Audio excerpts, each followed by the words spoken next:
You're about to make the same mistake 90% of English learners make when they talk about their habits.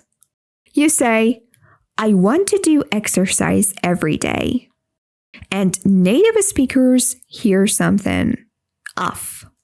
Not wrong, just not natural. In the next 20 minutes, you're going to learn how real native speakers talk about their habits for 2026. And I'm going to show you the one phrase that makes you sound fluent, even if your grammar isn't perfect yet. This is Sona's English podcast. I'm Sona. And if you're A2 or B1, this episode will change how you speak about yourself. Let's start. Here's what usually happens. You learn grammar. You learn vocabulary. You know the words habit, routine, goal. But when you try to speak, it feels robotic. I will wake up at 6 a.m. every day. Correct? Yes. Natural? No. Native speakers don't talk like that in real life. They use shortcuts. They use rhythm. They use feeling. And that's what we're fixing today. By the end, you'll be able to talk about your habits like a native speaker. Use contractions naturally.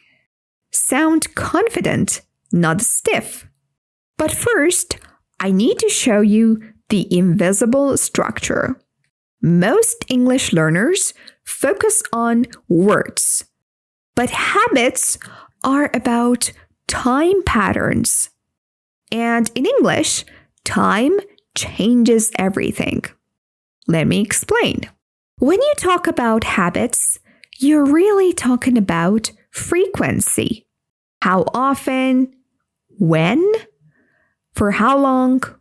Native speakers organize their sentences around 3 invisible questions. 1. How often does it happen? 2. When does it happen? 3. How do I feel about it? Let's break this down. Frequency words like always, usually, often, sometimes, rarely, never. But here's the trick. Native speakers almost never put these at the start of the sentence. Listen. Always I drink coffee in the morning. This is wrong. I always drink coffee in the morning. This is correct. The frequency word comes after the subject, before the main verb. Say it with me. I always drink coffee. I always drink coffee. Notice after the subject, before the main verb. Good. Now try this one. I usually wake up early. I usually wake up early. One more. Repeat after me. I sometimes skip breakfast. I sometimes skip breakfast. You're getting the rhythm. But wait, there's something even more important, and most textbooks don't teach it. This is where A2 learners sound like B1 speakers. Native speakers use contractions constantly when talking about habits. They don't say, I do not drink soda. They say, I don't drink soda. They don't say, I am trying to read more. They say, I'm trying to read more. Here is the magic. When you use contractions, your English sounds human. It sounds like a conversation, not a presentation. Let me give you 5 sentences. Listen to the difference. This one without contractions. I do not eat meat. I am trying to be healthier. I have not been to the gym this week. I cannot wake up early. I would like to drink more water. Sound robotic, right? Now listen with contractions. I don't eat meat.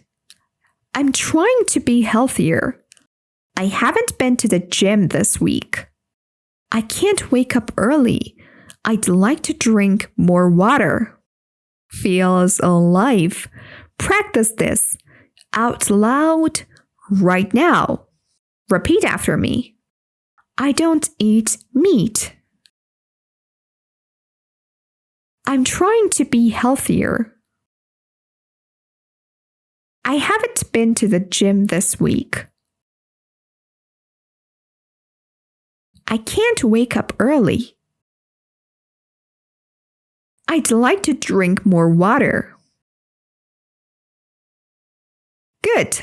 Now here's the phrase I promised you at the beginning.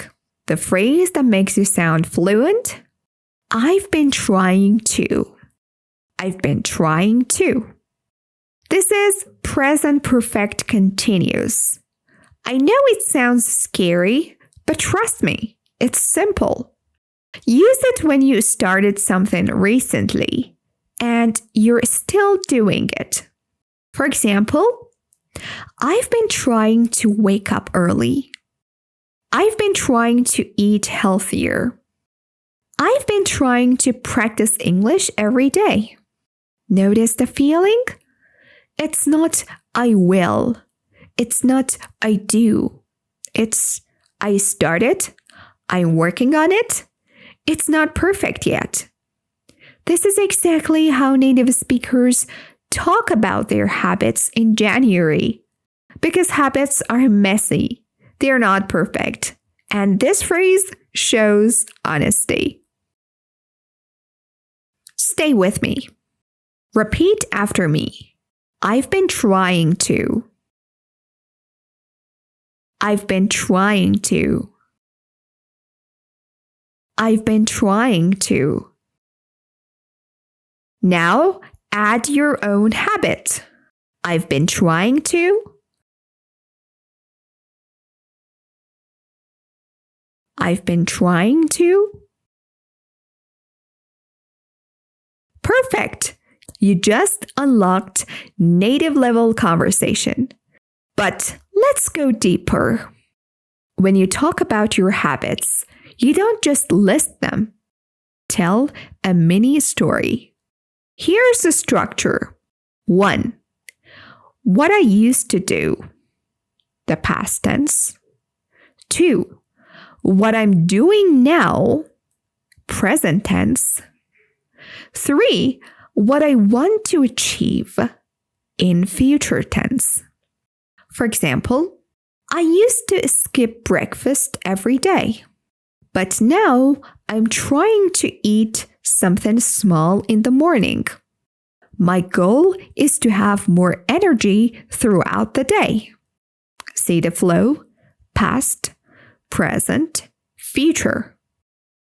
It's not just information, it's a journey. Let's try another one. I used to stay up late watching videos. Now I'm trying to go to bed before midnight. I want to feel more rested. One more. I never used to exercise. But this year, I've been trying to walk for 20 minutes every morning. I'd like to make it a daily habit. Notice something? You're not saying I will. You're saying I'm trying. Why? Because it sounds real. It sounds human. Nobody's perfect, and native speakers know that. When you say I'm trying, people listen. When you say I will, They doubt you. Now, let's talk about time phrases. Here's a common mistake. I do exercise every day. 2 problems. Do exercise sounds weird. Every days is wrong. Native speakers say, I exercise every day. No S. I work out 3 times a week. I try to read before bed. Let me give you the most useful time phrases. Daily habits.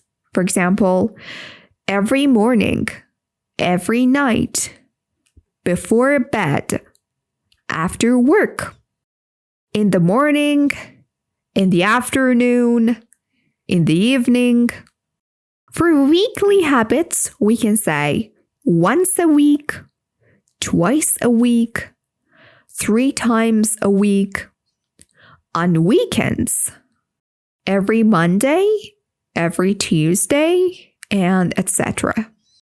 For flexible habits, we can use most days, when I can, whenever I have time, as often as possible.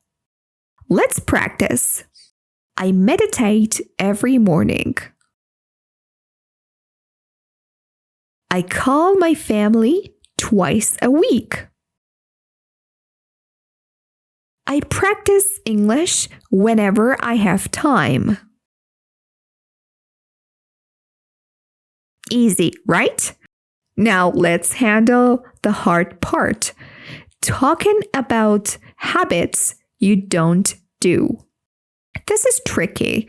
You might say, I don't do enough exercise. But native speakers say, I don't exercise enough. Or even better, I don't work out as much as I could. Or even better, I don't work out as much as I should. See the difference?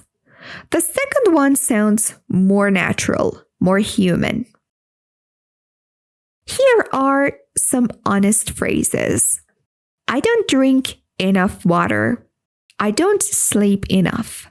I don't read as much as I'd like. I don't call my friends often enough. I should probably eat healthier. Notice should probably, not must, not have to. Should probably is soft. It's honest without being harsh. Try this. I should probably go to bed earlier. Repeat after me. I should probably go to bed earlier. I should probably spend less time on my phone. Repeat. I should probably spend less time on my phone.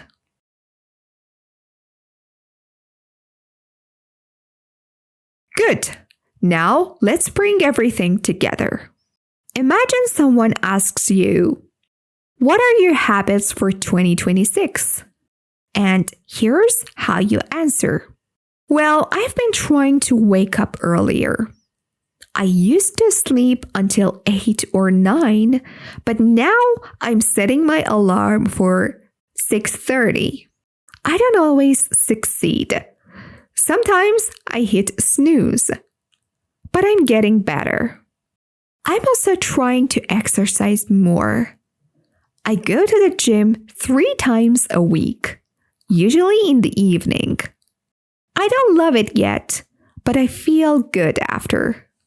And I've been reading before bed instead of scrolling on my phone. I'm reading for about 20 minutes every night.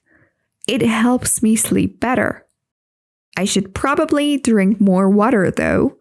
I don't drink enough during the day. That's it. Natural, honest, fluent.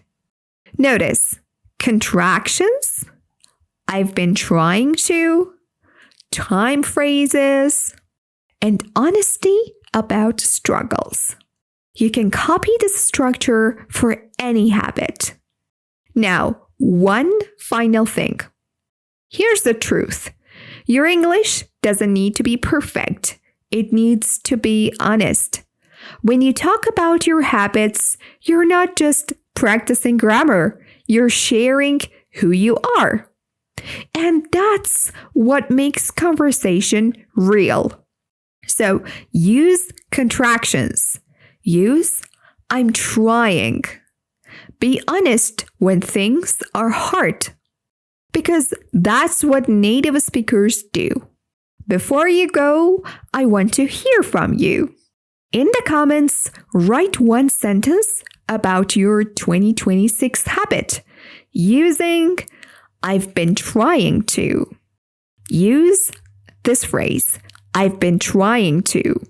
For example, I've been trying to practice English every day. Or I've been trying to drink more water. Share your sentences. Read other people's sentences. Learn from each other. This is how we build fluency together. Thanks for listening. This is Sona's English podcast. I'll see you in the next episode.